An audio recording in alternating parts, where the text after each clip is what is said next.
Exercise 4-18, we're going to complete a worksheet. So a quick review here. Let's look at a completed worksheet. This is for a different company. So what the worksheet does is it starts with the unadjusted trial balance columns. What these amounts are the balances before any adjustments that might be needed.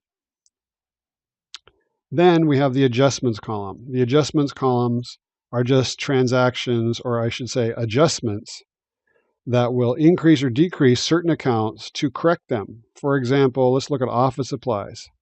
So our accounting records say we have $500 of office supplies, but we send our intern to go count the office supplies, and it turns out we only have 100. So this is the new balance of office supplies, $100. So if the books say we have 500, but we actually only have 100, that must mean we used 400. So this $400 represents the amount of office supplies used, and then this $100 represents the balance after the adjustments. In other words, the true balances. So when we're done with the adjustments, we then update our account balances, which appear as the adjusted trial balance. And then we have two sets of columns to help us create the financial statements. We have the income statement columns, which are going to have revenues and then expenses. And then down here, we're going to show our net income, which is just going to be the difference between revenues minus expenses, which gives us our net income. And notice we now have balances that balance. And then on our balance sheet, we're going to bring over on our balance sheet columns, we're going to bring over all other accounts that were not brought over to the income statement. So again, the income statement columns have revenues and expenses, but that's it. So we're going to take all these other accounts and bring them over to the balance sheet columns.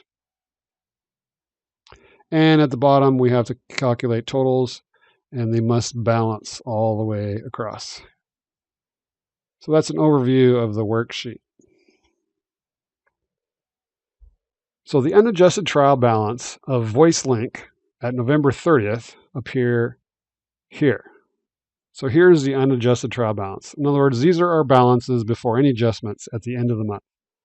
So what they've done is they've taken these unadjusted trial balance amounts, the balances, and they've placed them on the worksheet over here in the unadjusted trial balance columns, as you can see. So we really don't need that window. Additional information. So our adjustment information is here. So our task is to create the worksheet one set of columns at a time. So we're obviously going to start with the adjustments. So let's start with A, accrued service revenue, $600. So what this means is as of the end of November, there's $600 of revenue that we have not yet billed. So accrued means something has accumulated, and in this case, the something is revenue. So revenue has accumulated but not yet been paid. And since our customers have not paid us this, they owe us this amount. So under accounts receivable, we're going to put $600 and then the letter A, because at the end of November 30th, customers owe us $600 that we have not yet billed yet and therefore have not yet recorded. So now is the time that we're going to record it. So $600. So why did I put it on the debit side of accounts receivable? Well, accounts receivable is going up, and accounts receivable is an asset, and assets increase on the debit side. So now we need a matching credit. And notice it says that this is accrued service revenue. So our revenue is increasing. So that is why I'm going to credit revenue. So scroll down here, find revenue, $600, adjustment A. So we've got a debit and a credit, so we're done with that. Next, we've got depreciation, $300. So let's see which asset is going to be depreciating. It looks like it's our equipment that is depreciating. And we have accumulated depreciation. Already we've got $1,500 in that account. So what we're going to do is this accumulated depreciation is accumulating even more. So how does accumulated depreciation increase? Well, remember, accumulated depreciation is a contra asset. And contra means opposite, so its plus sign is on the opposite side. So accumulated depreciation increases on the credit side. So we're going to increase accumulated depreciation on the credit side. Notice this is a credit, so we got $300, and that's adjustment B. And now we've got a credit, so we need a debit to go along with that, because debits have to equal credits for each of these adjustments. So the other account that's going to be debited is depreciation expense, and that is B. And why am I debiting that? Because the depreciation expense is increasing and expenses increase on the left side, the debit side. Next, we've got accrued salaries expense. So what this means, again, accrued means something is accumulated, but it's not yet been paid. In this case, it's salaries. So we owe our employees some money, $600 worth, but it is not yet payday. Therefore, we owe them that money because we've not yet paid them. So remember, accrued means something is accumulated, in this case, salaries expense, and it has not yet been paid. So that's how we know that we owe them the money, because we've not yet paid them. So let's increase salaries expense by $600, and that is transaction C. And because we have not yet paid these employees, that's what accrued means. The cash portion of this has not yet occurred. We owe them. So we need some type of a payable.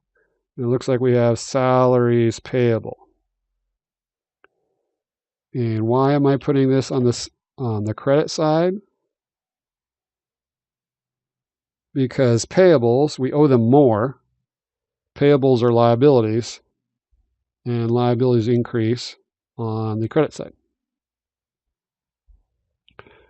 And of course, the reason I debited expenses is because expenses increase on the debit side. So we got a debit, $600, and we got a credit, $600 for salaries payable. Next one, we got prepaid rent has expired. In other words, it's used up. So let's find our prepaid rent. So according to our books, we have $1,600, but $900 of this prepaid rent has expired. So we have to lower that account by $900. It's transaction D. So why did I credit it? Because prepaid rent is an asset, and assets go down with a credit.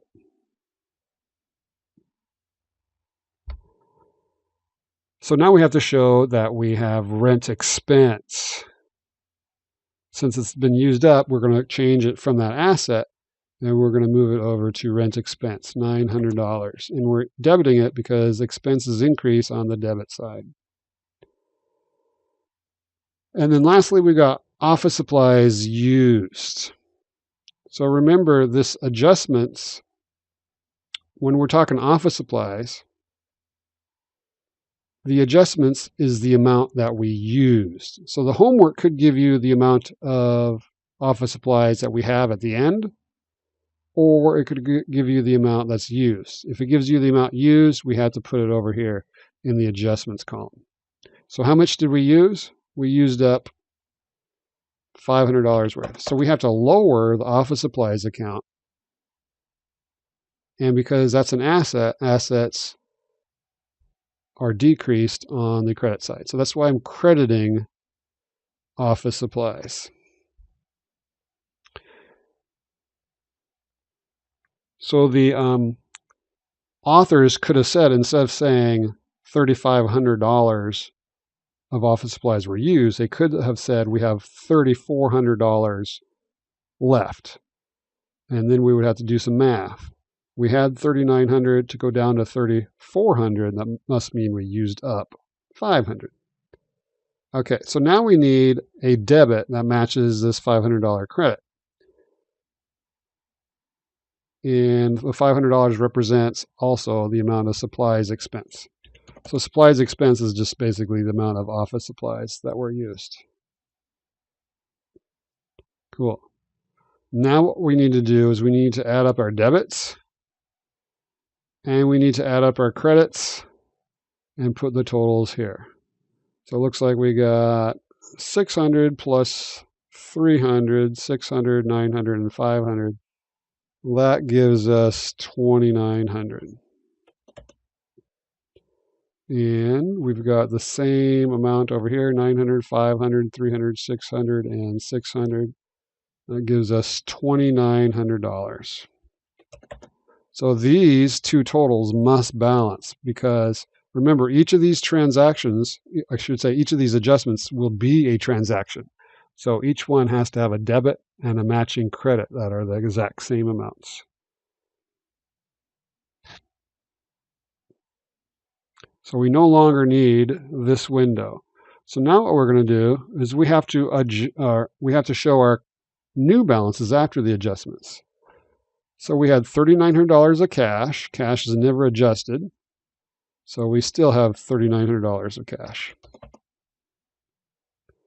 We had accounts receivable, and then we showed accrued revenue that is owed to us. So that increased accounts receivable by 600. So 3,700 plus 600 gives us 4,300. We had prepaid rent of $1,600. And then notice this $900 is a credit, so it's lowering that. So 1,600 minus 900 gives us what amount? That means we have $700 worth of prepaid rent. And I put $700 on the debit side because that's the normal balance of prepaid rent, and also the 1,600 debit minus a $900 credit gives us a debit balance. Now, office supplies. We had 3,900. We used 500. Remember, this is a credit, so this means that office supplies is going down.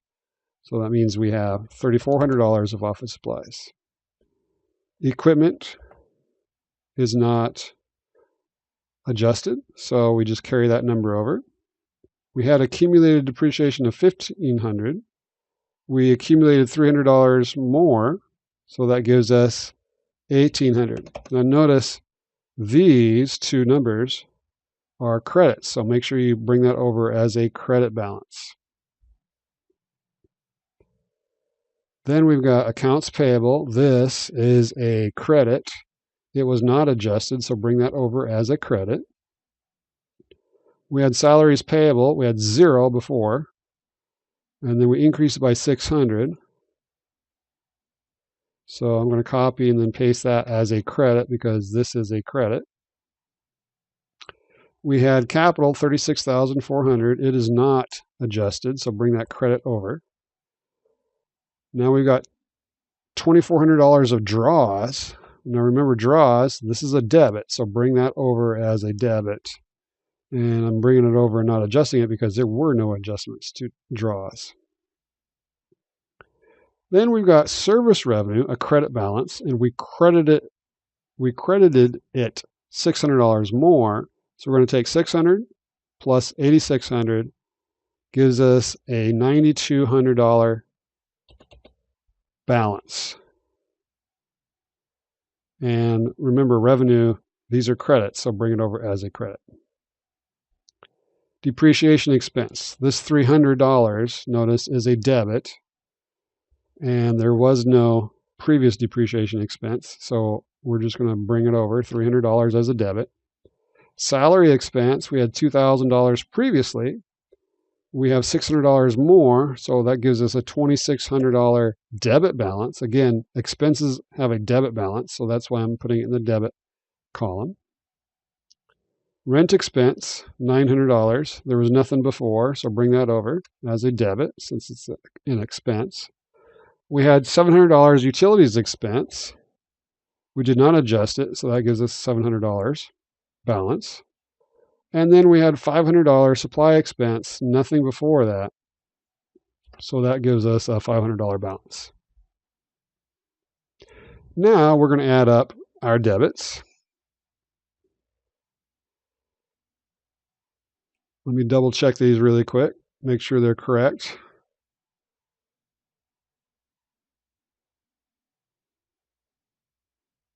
$39, $43, $700, $34, $33, $4, $2,400, $300, $2,600, $900, $700, and then $500. So that gives us a balance of $53,100. Now let me double check my credits. $1,800, $5,100, $600, $36,400 plus $9,200. That also gives us $53,100. Now the comma is optional. I'm just putting it in there so it's easier for you to read. Cool. So now what it has done is, here's our work up above. So it's scrolled us down. So what my accounting lab should have done is it should have put the income statement columns right here, and then it should have put the balance sheet columns right here. But apparently, formatting reasons, apparently they couldn't squeeze it in, so they dropped it down, which is kind of a pain in the butt. So here's our income statement columns. So let's do a review. What goes on the income statement? There's only two things that are on the income statement as far as the types of accounts. Revenues minus expenses, and that will give us net income. So all we're going to do in the income statement columns is we're going to bring over our revenues, we're going to bring over our expenses, which gives us our net income. So going to that completed one, which is just an example, what they've done is they've taken our revenues, $17,500, brought that over, and then underneath the revenues are all the expenses. So they just brought over all the expenses from the adjusted trial balance and put it in the income statement columns. So I'm going to scroll down and find our first revenue, which is right here, but we need the numbers. So on the homework, you can click on this link to get the adjusted trial balance. But on the test, that link won't be there. So I'm going to do this like this is on the test. So on the test, you're going to have to scroll up. So here's our revenue. We got $9,200 of revenue on the right side. So I'm going to bring that down. Copy. Here's my service revenue, $9,200. And then I'm going to scroll back up and bring down all the expenses now. So we have $300 depreciation expense. So remember, the order of the accounts are assets, which are these, plus the contra asset. The liabilities accounts, AP and salaries payable. Then you've got your capital and draw, and then your revenues, and then your expenses. So if you're looking for revenues and expenses, they're towards the bottom. So let's get back to this. Our first expense is depreciation expense, $300 on the left. Just going to scroll down here, put it on the left, $300 on the left. And then we've got salaries expense, $2,600 on the left.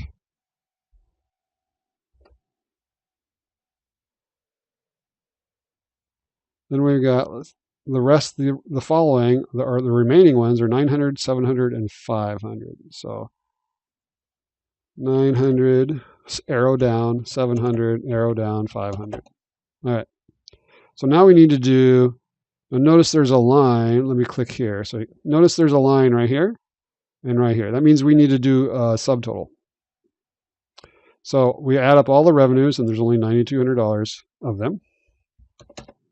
And then we're going to add up our expenses. When we add up, and then what we're going to hope is that our revenues, $9,200, is greater than our expenses. So once I add up all these expenses, that gives us a balance of $5,000. Now some people panic and say, oh no, these do not balance. Well, we're hoping it does not balance. We're hoping that our revenues, $9,200, are greater than our expenses. So here's what we're going to do.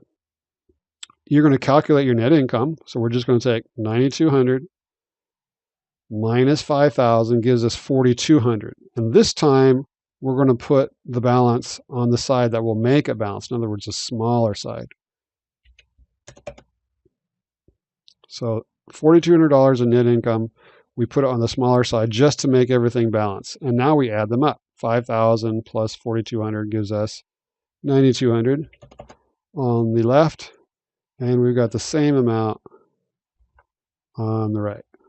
And the only reason we put the net income on the smaller side is just so that all of our pairs of columns will balance.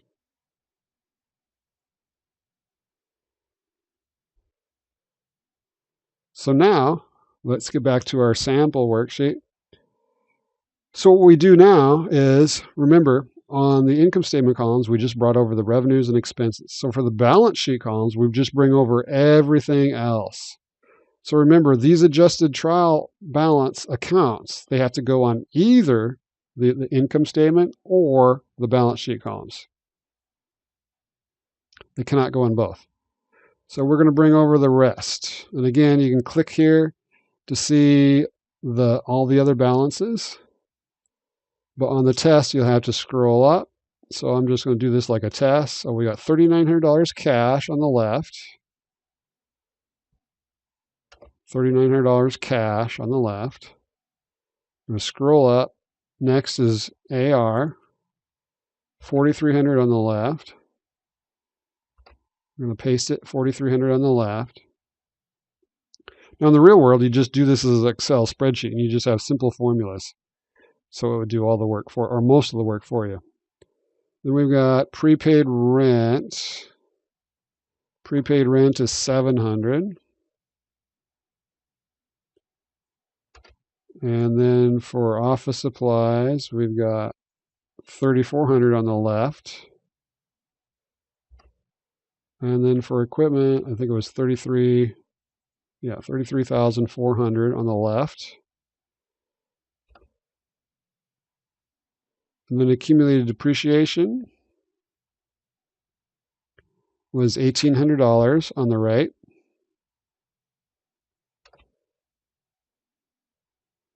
And for the next two, AP, we got $5,100, and salaries payable $600. So $5,100 and $600. $5,100, $600. Capital is next. Capital is $36,400. And then we've got our withdrawals. $2,400. Now notice we can't bring over any more accounts because the other accounts are revenues and expenses and they belong in the income statement. So none of these accounts are going to appear on both the income statement and the balance sheet columns. They appear on one or the other. So now what we're going to do, I'm going to scroll up and add up our debits. $3,900, $43,700, $34,000, $33,400, and $2,400. That gives us a balance of $48,100.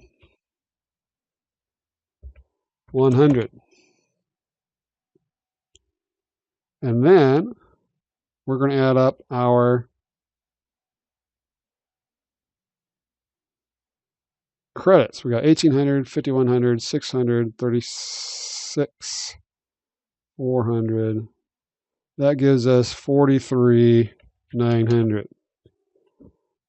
Now here's the trick to getting these two to balance. What we're going to do is we're going to take the net income, and remember, this is net income, not net loss. How do we know it's net income? Because revenues, $9,200, are larger than our expenses, $5,000. So this is a net income. So remember, what does net income do to capital?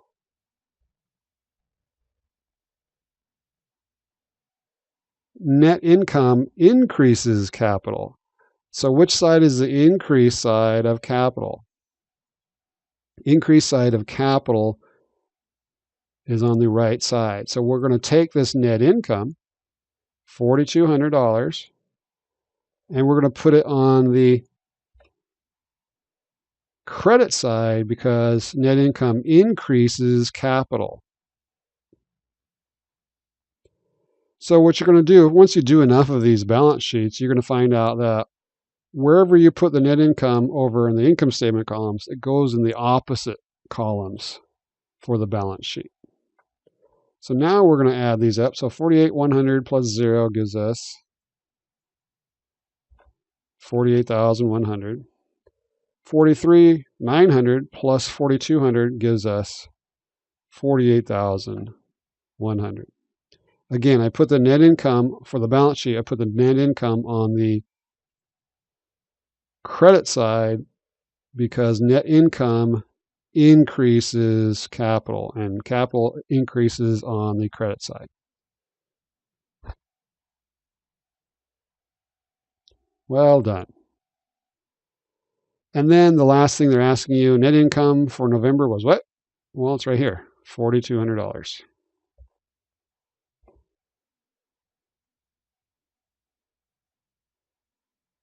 And that's it.